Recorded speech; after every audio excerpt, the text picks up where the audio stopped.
शांति। आज 13 अप्रैल 2022 के साकार मधुर महावाक्य हैं। मीठे बच्चे गृहस्थ व्यवहार में रहते कमाल कर दिखानी है। श्रेष्ठाचारी देवता बनने और बनाने की सेवा करनी है। प्रश्न है आज का कि राजाई के वर्षे का अधिकार किन बच्चों को प्राप्त होता है। उत्तर है इसका, जो बाप के समीप संबंध में आते हैं, अपने चलन और आमदनी का पूरा समाचार बाप को देते हैं। ऐसे मोतेले बच्चे ही राजाई के वर्षे का अधिकार प्राप्त करते हैं। जो बाप के आगे आते ही नहीं, अपना समाचार सुनाते ही नहीं, उन्हें राजाई का वर्षा मिल नहीं सकता। वह है सौतेले बच्चे। बाबा कहते, बच्चे अपना पूरा समाचार दो तो बाप समझे यह क्या सर्विस कर रहे हैं। बाबा बच्चों को हर हालत में ऊंच पद पाने का पुरुषार्थ कराते हैं। गीत है आज का, कौन आया मेरे मन के द्वारे। ओम शांति। बच्चे जानते हैं परमपिता परमात्मा शिव से हमारा क्या संबंध है। परमपिता तो कहते ही हैं, पतित पावन अक्षर भी डाल दो। दिल में है कि पतित पावन परमपिता परमात्मा शिव से हमारा संबंध बाप का है। बाप कहते हैं, मैं बच्चों के सामने प्रत्यक्ष होता हूँ। बाप बच्चों से ही रूह रिहान करते हैं, मिलते जुलते हैं। जो बात समझाई जाती है वह फिर औरों को समझानी है। अभी तुम जगत अम्बा और जगत पिता को भी जानते हो। शिव को जगत पिता नहीं कहेंगे, क्योंकि जगत में प्रजा है, इसलिए कहा जाता है प्रजापिता ब्रह्मा और जगत अम्बा। अम्बा सारे जगत की, इससे सिद्ध हुआ वह रचयिता है। यह भी समझ चाहिए। मनुष्य तो सब परमात्मा को याद करते हैं, परंतु जानते नहीं। तुम अब परमपिता परमात्मा को, जगत अम्बा को, प्रजापिता ब्रह्मा को जानते हो। उनकी आए संतान बने हो। लौकिक माँ बाप तो सबको हैं, उनको जगत अम्बा जगत पिता नहीं कहेंगे। जगत अम्बा जगत पिता होकर गए हैं। इस समय फिर तुम आकर उनके बने हो। फिर से हिस्ट्री ज्योग्राफी रिपीट हो रही है। तुम जानते हो हम अब बाप से वर्षा ले रहे हैं। बाप है स्वर्ग स्थापन करने वाला, जिसमें लक्ष्मी नारायण का राज्य था। तुमको भी बादशाही मिली थी, अब फिर से तुम ले रहे हो। तो तुमको पूछना चाहिए, परमपिता परमात्मा को जानते हो। यह बात ऐसी है जो समझते हुए भी भूल जाते हैं। अपने आप को भूल, माता पिता को भूल, वर्षा गवा देते हैं। यह है ही युद्ध स्थल। तुम इस समय माया पर जीत पाने के लिए युद्ध के मैदान पर खड़े हो। जब तक अंत न आए तो लड़ाई चलती रहेगी। उस लड़ाई वाले भी जानते हैं, अगर हम चाहें तो सेकंड में सबको उड़ा दें। अभी तो एक दो को हथियार देते रहते हैं, कर्जा देते रहते हैं। अगर कोई मार दे तो कर्जा खत्म हो जाएगा। बाबा भी अखबार पढ़ते हैं। बच्चों को भी अखबार पढ़कर उससे सर्विस करनी चाहिए। बाबा से पूछना चाहिए, बाबा आप तो मालिक हो, फिर रेडियो क्यों सुनते हो। अब बच्चे मालिक तो शिव बाबा हैं। हमको कैसे पता पड़े कि वायुमंडल क्या है, कहाँ तक लड़ाई आदि के आसार हैं। इस समय गपोड़े तो बहुत मारते हैं, सदाचार कमेटियाँ आदि बनाते हैं। उनको लिखना चाहिए, यह दुनिया ही भ्रष्टाचारी है। सदाचारी कोई कैसे हो सकता है। सदाचारी कोई कैसे हो सकता है, भ्रष्टाचारी विकारी को कहा जाता है। यह बातें तुम बच्चे ही जानते हो। बच्चों में भी नंबरवार है। तुम सबसे पूछो कि परमपिता परमात्मा से आपका क्या संबंध है। जैसे क्रिश्चियन जानते हैं क्राइस्ट ने फलाने समय पर जन्म लिया। अच्छा, उनके आगे कौन थे। लक्ष्मी नारायण को राज्य किए कितना समय हुआ है। इस समय आदि सनातन देवी देवता धर्म वाले ही धर्म भ्रष्ट कर्म भ्रष्ट हो गए हैं। शास्त्रों में ही लाखों वर्ष कह दिया है। अब तुम सुजाग हो गए हो और फिर औरों को भी सुजाग करना है। तुम जानते हो शिव हमारा बाप है, प्रजापिता ब्रह्मा और जगत अम्बा भी हमारे मम्मा बाबा हैं। फिर पूछा जाता है लक्ष्मी नारायण को सतयुग का वर्षा कहाँ से मिला? 5000 वर्ष हुआ, मिला था अब नहीं है, अब मिल रहा है। अब हिस्ट्री रिपीट हो रही है। अब सभी को बाप का संदेश कैसे दें? क्या घर घर में ढिंढोरा पीटे? अच्छा बोर्ड भी तुम लगा सकते हो, क्योंकि तुम हो मास्टर अविनाशी सर्जन। परमपिता परमात्मा है निराकार। अब यह तो कोई नहीं जानते कि शिव बाबा ने किसके शरीर में जन्म लिया। ऐसे भी नहीं कह सकते कि कृष्ण के शरीर में प्रवेश कर जन्म लिया। यह तो तुम नंबरवार जानते हो कि वह हमारा परमपिता भी है और हमारा टीचर भी है। हमको बहुत अच्छी शिक्षा दे रहे हैं। बाबा फिर से कल्प के बाद आकर मिले हैं। समझते हो पक्का पक्का निश्चय भी है। फिर घर जाते ही वह नशा उड़ जाता है। घर गृहस्थ में रहते, धंधे धोरी में रहते, कहाँ तक नशा रहता है। यह तो जरूर बाप को लिखना चाहिए, परंतु बच्चे बाप को पूरा समाचार देते नहीं। तुम बच्चे बाप को पूरा जानते हो तो बाप को भी तुम्हारा पूरा मालूम होना चाहिए। जबकि वह तुम्हारा दादा है तो उनकी तुम्हारी चलन और आमदनी का पूरा पूरा मालूम होना चाहिए। तब तो मत देंगे। तुम कहेंगे शिव बाबा तो अंतर्यामी है, परंतु यह ब्रह्मा कैसे जाने? कोई तो बाबा के आगे आते ही नहीं है, इसलिए समझा जाता है यह सौतेले बच्चे हैं। तो राजाई का वर्षा नहीं पा सकेंगे। अगर श्रीमत पर चलना है तो पूरा समाचार देना है। बच्चे भी बाप का सब कुछ जान लेते हैं, बाप को भी समाचार देना चाहिए।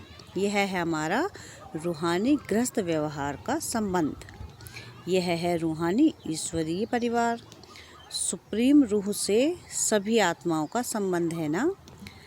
सबसे यह प्रश्न पूछो कि तुम इन लक्ष्मी नारायण को जानते हो, परमपिता परमात्मा को जानते हो?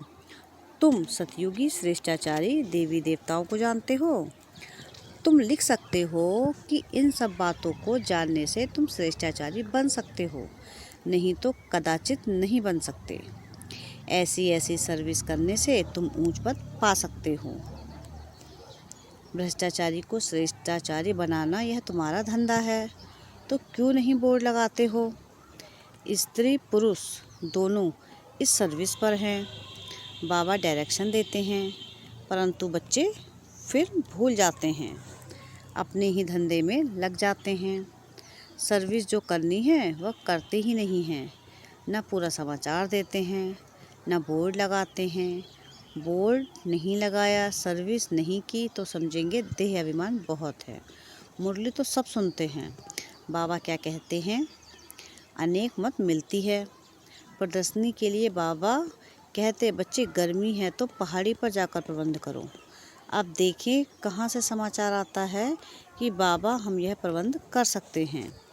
जानकारी है तो जाकर हाल व धर्मशाला लेकर प्रबंध रचना है, तो बहुतों को संदेश मिले। यहाँ भी बोर्ड लगा हुआ हो, ज्ञान सागर पतित पावन निराकार परमपिता परमात्मा से तुम्हारा क्या संबंध है? फिर जगत अम्बा और जगत पिता से तुम्हारा क्या संबंध है? वह क्या देंगे? जरूर जगत का मालिक बनाएंगे। बरोबर तुम अब बन रहे हो, कल पहले भी बने थे। तुम यह बोर्ड लिख दो तो फिर और सब प्रश्न ही खत्म हो जाएंगे। लक्ष्मी नारायण को यह विश्व के मालिक पने का वर्षा कैसे मिला? पूछने वाला तो जरूर जानता होगा। अगर इतनी सर्विस नहीं करेंगे तो गद्दी पर कैसे बैठेंगे? यह राजयोग है, नर से नारायण बनने का, प्रजा बनने का नहीं। क्या तुम यहाँ प्रजा बनने आए हो? बाबा के पास समाचार आए तो बाबा समझे कि यह सर्विस कर रहे हैं। न घर का न सर्विस का समाचार देंगे तो कैसे समझेंगे कि यह विजयी माला में आएंगे। निश्चय बुद्धि विजयंती, संशय बुद्धि विनश्यंती। तुम जानते हो अभी हमारी राजधानी स्थापन हो रही है। उस राजधानी में ऊंच पद पाने का तुम बच्चों को पुरुषार्थ करना है, परंतु कोई की तकदीर में नहीं है तो टीचर क्या कर सकता है। तुमने ही ऐसे खोटे कर्म किए हैं जो तुम्हें भोगना पड़ता है। मम्मा ने अच्छे कर्म किए हैं तो कितना अच्छा अटेंशन से मम्मा ने ऊंच पद प्राप्त किया। तुम बच्चों को हर हालत में खूब पुरुषार्थ करना चाहिए। बाबा ने राय दी है, बोर्ड बनाए लगाना चाहिए और छोटे छोटे पर्चे बनाकर बांटने चाहिए कि इन लक्ष्मी नारायण को जानने से तुम श्रेष्ठाचारी देवता बन जाएंगे।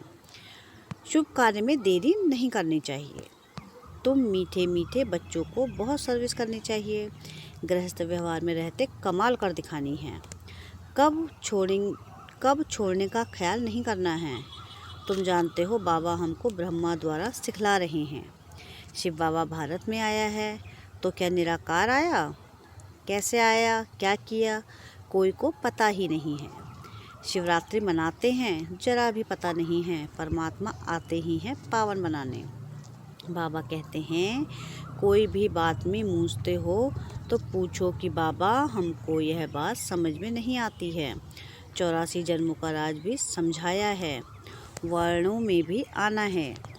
तुम यह धारणा करते हो बरोबर हमने ऐसे 84 जन्म लिए हैं, अब फिर हम सूर्यवंशी बनते हैं। जितना जो पुरुषार्थ करेंगे उतना ऊंच पद पाएगा। कितनी सहज बात है, फिर भी बुद्धि में बैठता नहीं तो आकर पूछो। बाबा हम इस समझाने में मूझते हैं। पहले पहले अल्फ का परिचय देना है। यह बोर्ड सब लगा दें। इस नॉलेज से तुम सदा सुखी श्रेष्ठाचारी बन जाते हो। तो यह अच्छा है ना? टेम्पटेशन होगा, क्यों ना ऐसी बात जाकर समझें। बाबा सर्विस से समझ जाएंगे कौन कौन सच्चा बच्चा है। जो अटेंशन देते हैं वही माला का दाना बनेंगे। करके दिखाना है।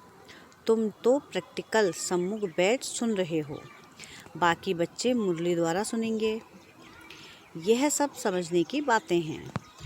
परमात्मा बाप भी है, फिर पतित से पावन बनाकर ले जाते हैं तो गुरु हो गया। सृष्टि के आदि मध्य अंत की नॉलेज शिक्षक बन पढ़ाते हैं तो तीनों हो गए ना। परंतु बहुत बच्चे भूल जाते हैं। बुद्धि से वह नशा निकल जाता है, नहीं तो स्थायी खुशी रहनी चाहिए। अच्छा, मीठे मीठे सिकिलधे बच्चों प्रति माता पिता बाप दादा का याद प्यार और गुड मॉर्निंग। रूहानी बाप की रूहानी बच्चों को नमस्ते। हम रूहानी बच्चों की रूहानी बाप दादा को याद प्यार गुड मॉर्निंग और नमस्ते। शुक्रिया बाबा, शुक्रिया। धारणा के लिए मुख्य सार है। पहली पॉइंट है, विजय माला का दाना बनने के लिए अपने ऊपर पूरा अटेंशन देना है। श्रेष्ठाचारी बनने और बनाने की सेवा करनी है। क्या है पहली पॉइंट? कि विजय माला का दाना बनने के लिए अपने ऊपर पूरा अटेंशन देना है, श्रेष्ठाचारी बनना है और दूसरों को बनाने की सेवा भी करनी है। सेकंड पॉइंट है कि कोई भी ऐसा खोटा कर्म नहीं करना है जिसकी भोगना भोगनी पड़े। बाप की राय पर कदम कदम पर चलना है। कोई भी खोटा कर्म नहीं करना है और बाबा जो राय देते हैं उस पर कदम कदम पर उसको फॉलो करना है। वरदान है आज का कि अपनी आकर्षण में स्थिति द्वारा सर्व को आकर्षित करने वाले रूहानी सेवाधारी भव। रूहानी सेवाधारी कभी यह नहीं सोच सकते कि सेवा में वृद्धि नहीं होती या सुनने वाले नहीं मिलते। सुनने वाले बहुत हैं, सिर्फ आप अपनी स्थिति रूहानी आकर्षण में बनाओ। जब चुंबक अपनी तरफ खींच सकता है तो क्या आपकी रूहानी शक्ति आत्मा को नहीं खींच सकती? तो रूहानी आकर्षण करने वाले चुंबक बनो, जिससे आत्माएं स्वतः आकर्षित होकर आपके सामने आ जाएं। यही आप रूहानी सेवाधारी बच्चों की सेवा है। स्लोगन है आज का, समाधान स्वरूप बनना है तो सबको स्नेह और सम्मान देते चलो। समाधान स्वरूप बनना है तो सबको स्नेह और सम्मान देते चलो। मातेश्वरी जी के अनमोल महावाक्य। परमात्मा एक है, बाकी सर्व मनुष्य आत्माएं। क्या है मातेश्वरी जी के अनमोल महावाक्य? कि परमात्मा तो एक है, बाकी सर्व मनुष्य क्या हैं? आत्माएं हैं।